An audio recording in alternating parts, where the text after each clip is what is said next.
Hello friends, welcome to my channel Radhe Krishna nursing academy. I hope you all were doing well.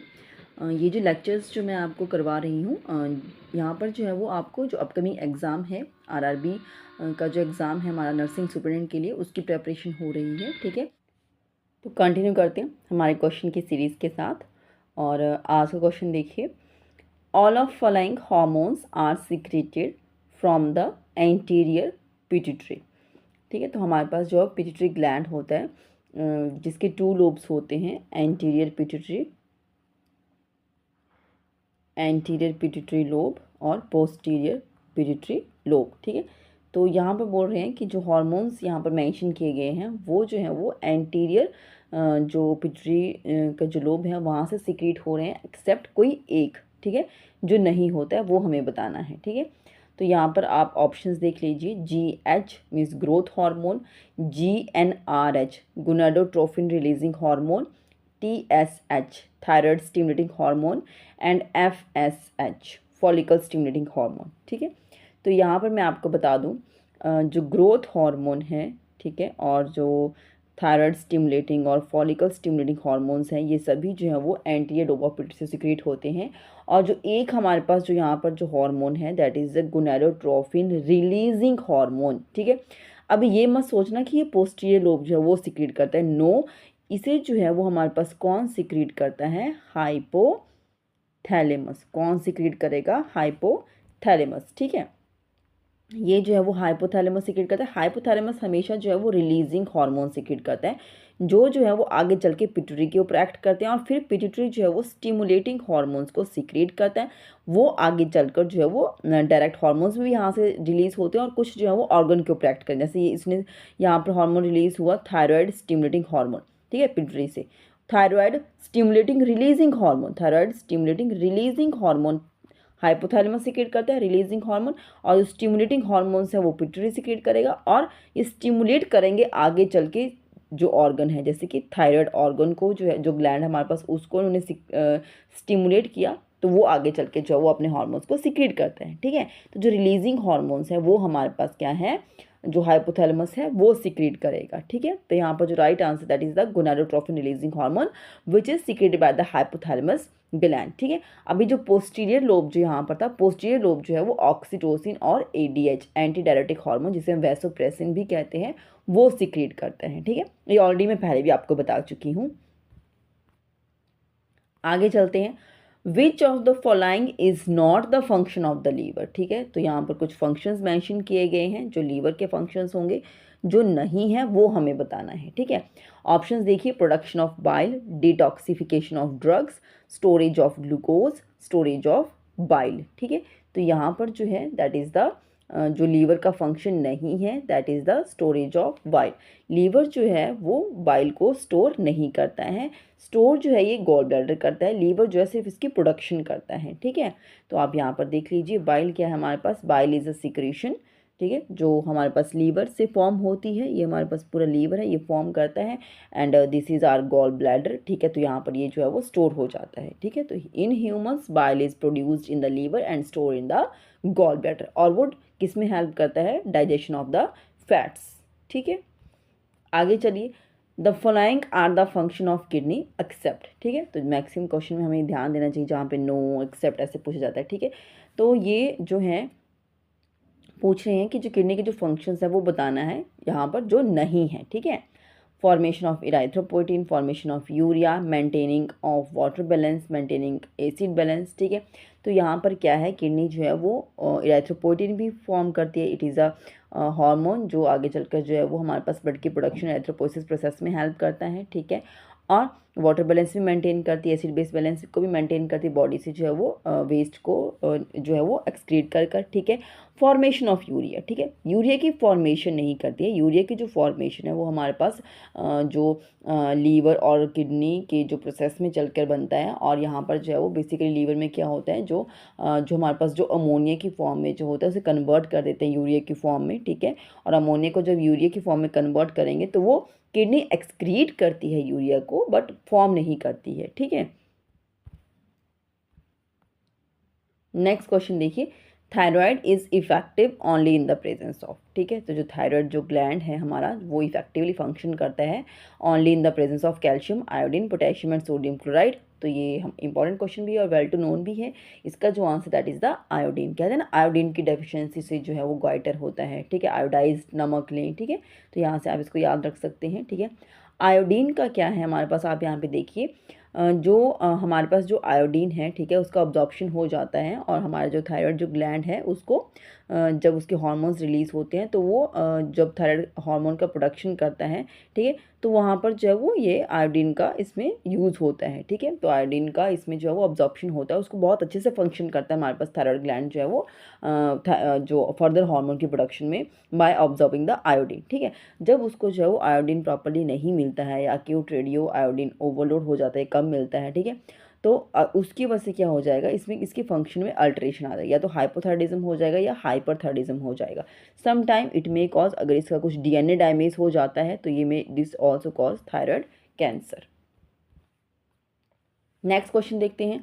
The normal pH of body fluids is, options देख लीजिए, 9.1 to 9.6, 7.35 to 7.45, 4.4 to 5.4, 7 to 7.1. So the right answer is the option B 7.35 to 7.45, जो normal जो body के fluid है उनका pH level, ठीक है। आगे चलते हैं। The Z track technique of intramuscular injection is use to, ठीक है। जी ट्रैक टेक्निक जो है वो हम यूज़ करते हैं वाल गिविंग द इंट्रामस्कुलर इंजेक्शन, ठीक है। 90 डिग्री पर जो है वो हम इंट्रामस्कुलर इंजेक्शन देते हैं पेशेंट को, ठीक है, आईएम रूट के थ्रू इंट्रामस्कुलर, ठीक है। तो हम पेशेंट को देंगे और इसका मेन जो पर्पस है इस टेक्निक का वो क्या है, avoid nerves and veins in the path, reduce backward leakage of drug, reduce the pain of injection and reduce bleeding and hematoma। तो इसका जो मेन पर्पस है जी ट्रैक टेक्निक जो हम यूज़ करते हैं that is the option B, to reduce the backward leakage of the drug, ठीक है। तो आप इसको यहाँ पर देख सकते हैं। हम इसमें क्या करते हैं, जब भी हम जो है वो जी ट्रैक जो इंजेक्शन जो हम देते हैं इस मेथड के थ्रू, तो वहाँ पर जो है वो हम अपना फिंगर्स को जो है वो इस तरीके से यहाँ पर ऐसे इस तरीके से जो है वो प्लेस करते हैं, ठीक है। तो जब हम अपनी फिंगर्स को यहाँ से प्रेस करते हैं तो ये कुछ इस तरीके का एक कर्व हमारे पास इस तरीके से बन जाता है, ठीक है। और ये हमारा इंजेक्शन जब लगता है तो उसको बैकवर्ड साइड भी बहुत अच्छे से बनता है, ठीक है, इंट्रामस्कुलर भी चला जाता है और जो है वो बैकवर्ड जो फ्लो है वो भी नहीं होता है, ठीक है। नेक्स्ट देखिए, the independent action perform by a nurse that is administratively acceptable is when, ठीक है। इंडिपेंडेंट एक्शन मीन्स जब कोई जो नर्स है हमारे पास जो नर्सिंग पर्सनल है इंडिपेंडेंट एक्शन क्या ले सकती है, इंडिपेंडेंट एक्शन हम एक नर्स के लिए क्या कहेंगे जो एडमिनिस्ट्रेटिवली भी एक्सेप्टेबल है, उसके ऊपर कोई क्वेश्चन अराइज नहीं करेगा, ठीक है। तो आप यहाँ पर देख सकते हैं हमारे पास क्या ऑप्शंस दी गई हैं। Administers injection morphine to relieve the patient's acute abdominal pain, तो क्या वो किसी एक पेशेंट का एब्डोमिनल पेन को रिलीव करने के लिए मॉर्फिन इंजेक्शन दे सकती है, डिस्चार्ज कर सकती है किसी एक पेशेंट को उसकी एक रिक्वेस्ट के ऊपर, और gives cold sponging to a febrile patient, febrile patient को ठंडे पानी की पट्टियाँ कर सकती हैं, orders and ultrasound for a patient with abdominal pain, तो किसी एक पेशेंट को जो है वो अल्ट्रासाउंड ऑर्डर कर सकती है कि जाइए अल्ट्रासाउंड करवा के आइए, ठीक है।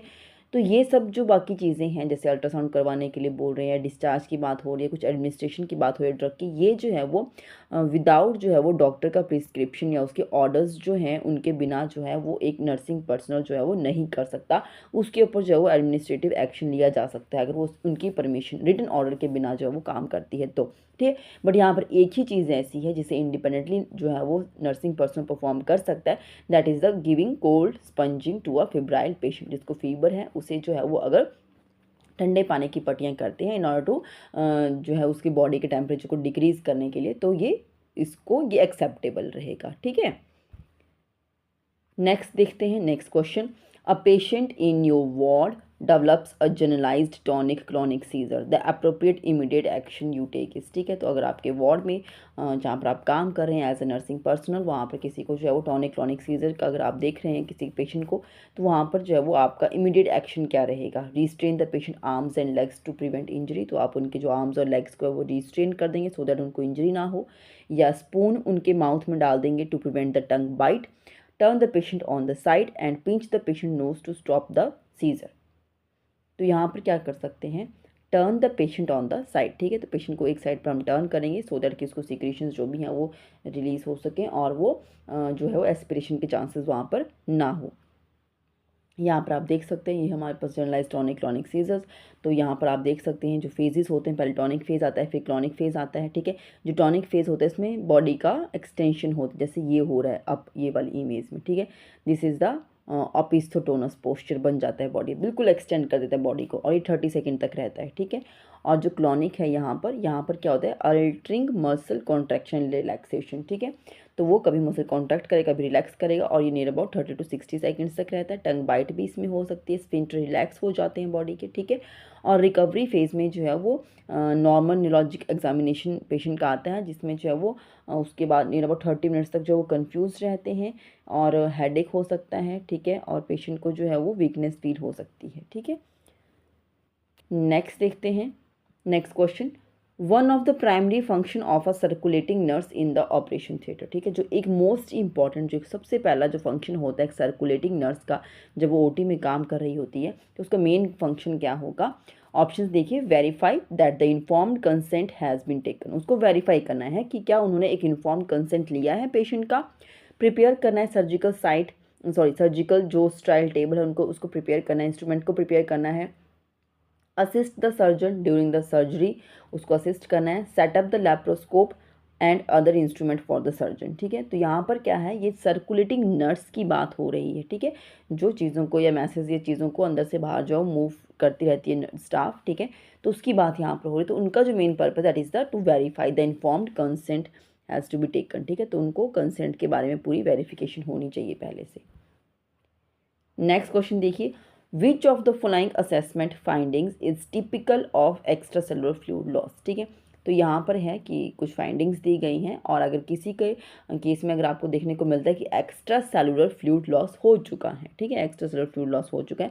हमारे पास 2 टाइप के फ्लूइड्स होते हैं, intra cellular and extra cellular. ये हमारे पास सेल्स हैं जो अंदर होगा that is intra cellular fluid, और जो इसके बाहर होता है इन सेल्स के बीच में इसे हम कहते हैं इंटरस्टिशियल फ्लूइड, ठीक है। तो ये हमारे पास इंटरस्टिशियल फ्लूइड हो जाता है। और जो ब्लड वेसल्स होती हैं उनके अंदर का जो फ्लूइड होता है that is the intravascular fluid. अभी हम इंट्रावास्कुलर और इंटरस्टिशियल इन दोनों को साथ में बोलते हैं एक्स्ट्रा सेलुलर फ्लूइड, ठीक है। तो इस फ्लूइड का लॉस हो रहा है, मीन्स जो इंटरस्टिशियल स्पेस में जो फ्लूइड है उसका भी लॉस हो रहा है और ब्लड वेसल्स में जो फ्लूइड है उसका भी लॉस हो रहा है। तो ऐसी एक सिचुएशन में जो है वो क्या फाइंडिंग आपको देखने को मिलती है, distended jugular vein, elevated haematocrit level, rapid thready pulse and increased serum sodium level. तो यहाँ पर क्या होता है, पेशेंट का जो हमें देखने को मिलता है that is the elevated haematocrit level. Elevated haematocrit level means क्या है कि नॉर्मल जो हमारे पास ब्लड होता है, ठीक है, तो इसमें जो प्रोपोर्शन है हमारे पास आरबीसीज़ का, ठीक है, जो रेड ब्लड सेल्स होने चाहिए इस जो हमारे पास जो ब्लड है इसमें जो आरबीसीज़ का जो प्रोपोर्शन होना चाहिए वो नॉर्मल से क्या हो जाता है, ज़्यादा हो जाता है, ठीक है। अब ज़्यादा होगा ही, अगर सपोज करो ये हमारे पास है फ्लूइड यहाँ से जो है वो कम हो चुका है, तो एक तरीके से सिर्फ आरबीसीज़ ही इसमें देखने को मिल रहा है, फ्लूइड हमारे पास कम हो चुका है, लॉस हो चुका है, ठीक है। तो यहाँ पर जो है वो हीमेटोक्रिट का लेवल हमें कैसे देखने को मिलेगा, ज़्यादा देखने को मिलेगा, ठीक है। और इसके नॉर्मल लेवल्स हमारे पास होते हैं, मैन में जो है ये हमारे पास 41 to 50% होता है और वुमेन में जो है ये 36 to 44% होता है नॉर्मल। इससे कम होगा तो वो जो है वो हमें बिलो जो उसका लेवल जो है वो लो हीमेटोक्रिट लेवल में चला जाएगा, इससे ज़्यादा हुआ तो एलिवेटेड हीमेटोक्रिट लेवल, ठीक है।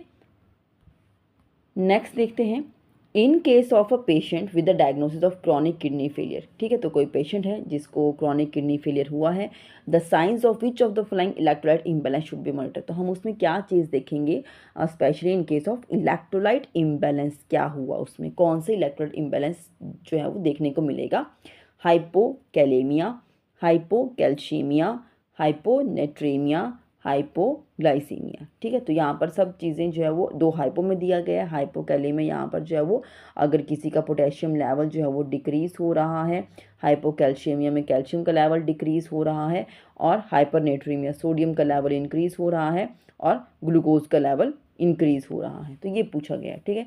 तो यहाँ पर क्या होगा हमारे पास, hypocalcaemia is the right answer. ठीक है, क्यों? क्योंकि जो हमारे पास जब अगर क्रॉनिक किडनी फेलियर हो जाता है, ठीक है, तो हमारी किडनी जो है वो कैल्शियम का जो लेवल है, कैल्शियम को जो ऑब्जर्व करने का जो काम करती है, ठीक है, वो यहाँ पर नहीं होने वाला है। ठीक है, तो कैल्शियम का जो ऑब्जॉर्प्शन का जो चीज़ें होती है, जैसे बोन से, किडनी से, ठीक है, इंटेस्टाइन से, ठीक है, तो ये जो है वो पैराथायराइड हार्मोन के इम्पैक्ट की वजह से जो है वो ये जगह पर एक्ट होता है, और जिसकी वजह से कैल्शियम की ऑब्जॉर्प्शन होती है और ब्लड में जो है वो कैल्शियम का लेवल नॉर्मली मेंटेन करके रखा जाता है। बट यहाँ पर किडनी फेलियर हो चुका है तो वो एक इम्पैक्ट डालेगा कैल्शियम लेवल के ऊपर। ठीक है, तो आगे चलते हैं, नेक्स्ट क्वेश्चन देखते हैं।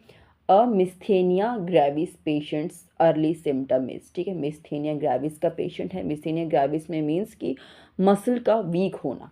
ठीक है, वीक मसल्स, किसी बॉडी का जो मसल्स जो है वो वीक हो रही हैं, तो उनका एक अर्ली सिम्टम हमारे पास क्या है? पटोसिस, सलाइवेशन, पैरालिसिस एंड डिस्फेजिया। ठीक है, तो यहाँ पर क्या है? फर्स्ट पटोसिस जो है मीन्स ड्रॉपिंग ऑफ आईलिड। ठीक है, ड्रॉपिंग ऑफ आईलिड। ठीक है, तो सडन जो है वो आईलिड्स हमें देखने को मिलेंगी कि वो ड्रॉपिंग हो रहा है। सलाइवेशन है एक ऑप्शन, देन पैरालिसिस हुआ है, dysphagia. Dysphagia means difficulty in swallowing. ठीक है, डिफिकल्टी इन स्वेलोइंग, किसी को स्वेलोइंग में डिफिकल्टी हो रही है। ठीक है, तो ये है, बट यहाँ पर जो राइट आंसर है दैट इज़ द पटोसिस। ठीक है, पटोसिस मीन्स जैसे मैंने बताया कि ड्रॉपिंग ऑफ द आईलिड। ठीक है, तो वीक मसल्स हो रही हैं, और इसके भी टू टाइप्स का हमारे पास होता है कि ऑल ओवर द बॉडी की मसल्स वीक हुई हैं, या जो हमारे पास जो आइज़ की जो मसल्स हैं वो वीक हो रही हैं। ठीक है, तो अगर आइज़ का होगा तो वो सबसे पहले इसमें ड्रॉपिंग ऑफ आईलिड्स देखने को मिलेगा। वैसे नॉर्मली भी वो देखने को मिलता है, सबसे जो है वो मसल्स जो है वो जल्दी वीक होती हैं इस एक एरिया की। ठीक है, मैं आपको दिखा देती हूँ, जैसे ये है हमारे पास ड्रॉपिंग आईलिड। ठीक है, तो मोस्ट फ्रिक्वेंटली अर्ली साइन है हमारे पास मिस्थेनिया ग्रेविस का। ठीक है, a disease that produces extensive muscle weakness, बहुत मसल वीक हो जाता है तो उसकी ये भी बिल्कुल मतलब ड्रॉपिंग ऑफ आईलिड होना शुरू हो जाता है। ठीक है, और this is a chronic autoimmune disease है which is caused by antibodies. तो ये आउटोइम्यून ही है। ठीक है, खुद की बॉडी जो है वो खुद की बॉडी के अगेंस्ट काम कर रही है। ठीक है, तो ये यहाँ पर होना शुरू हो जाता है। Bind to destroy neuromuscular communication भी डिस्ट्रॉय होना शुरू हो जाता है, जिसकी वजह से पेशेंट को फटीग, मसल वीकनेस, ठीक है, due to impaired muscle contraction.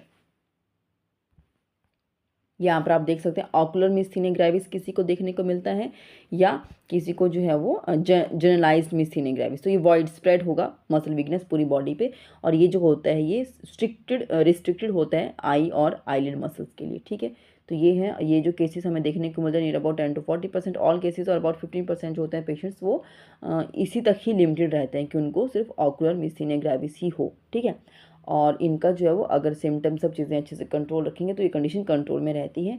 और जो ज़्यादा देखने को मिलता है हमें नियर अबाउट 85% जो केसेस होते हैं वो जनरलाइज्ड मिस्थेनिया ग्रेविस के ही होते हैं।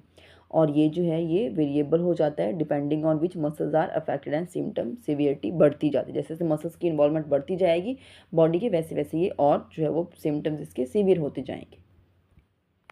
नेक्स्ट क्वेश्चन देखिए, the benign tumour of blood vessel is called. ठीक है, तो ब्लड वेसल का जो बिनाइन ट्यूमर होता है उसे हम क्या कहेंगे?